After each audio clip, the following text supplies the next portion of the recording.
buntaga atong maila-ila kining usa ka tinun-an nga nagtuon og veterinary nga adunay advokasya sa paglimpyo sa kadagatan ug pinaagi kini sa iyahang open water swimming challenge. Matubag ang iyang hangyo sa kagamhanan sa dakbayan sa Lapu-Lapu nga mopalit og compactor para malimpyuhan ang kadagatan sa isla sa Mactan.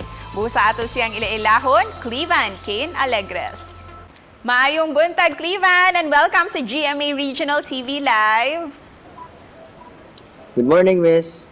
Good morning, Regional TV Live.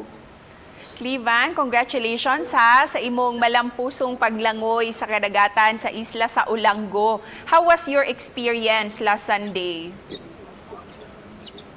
Thank you. Medyo kusog-kusog ang current, but lang, laban ng effort. Kani siyang paglangoy nimo sa isla sa Olanggo, preparasyon lang ba nimo para sa mas dako nimo nga challenge ang paglangoy sa tibok isla sa Mactan? Yes, Miss.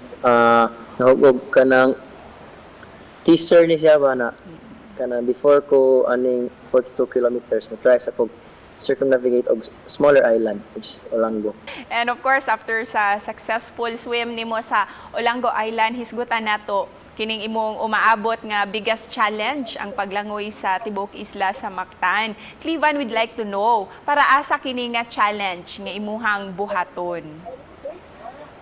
Oh, Miss, first is coastal awareness ba? Just gusto lang ko na kay dugay naman ko nag-apil-apil og kanang mga clean up drives. Gusto lang ko na kanang naipadulngan ang basura nga dilimpyo sa mga clean up drive. So mo ni suggest ko na if maabot na to successfully, pwede na to i-revive atong mga material recovery, and kaduha to as a lumad na upunganon, arrange ko na born and raised ko diri, so feel na ko kailangan na ko dili kailangan feel na ko I need to prove na kaya ra mas malangoy ra doable ra jud ang distance, and I want to be the first of nganon to successfully do it in celebration with the 500 years.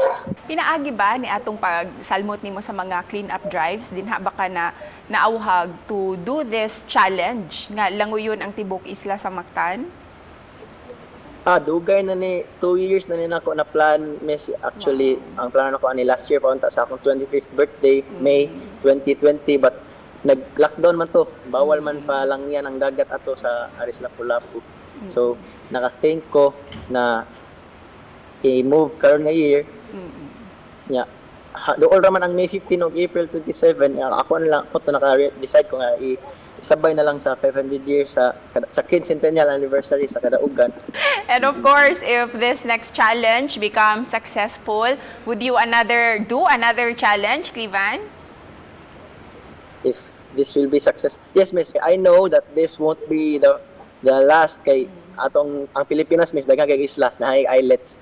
Yes. So pwede kada kung naay sunod nga island nga planuhan og tuyok, pwede ta mo spread og awareness dito, example sa Camotes, sa Bantayan, and all other kanang islets sa Philippines. We look forward nga unta malangoy nimo ang imuhang mga gustong adtuan pa kining mga ubang pang-destinasyon din his Pilipinas.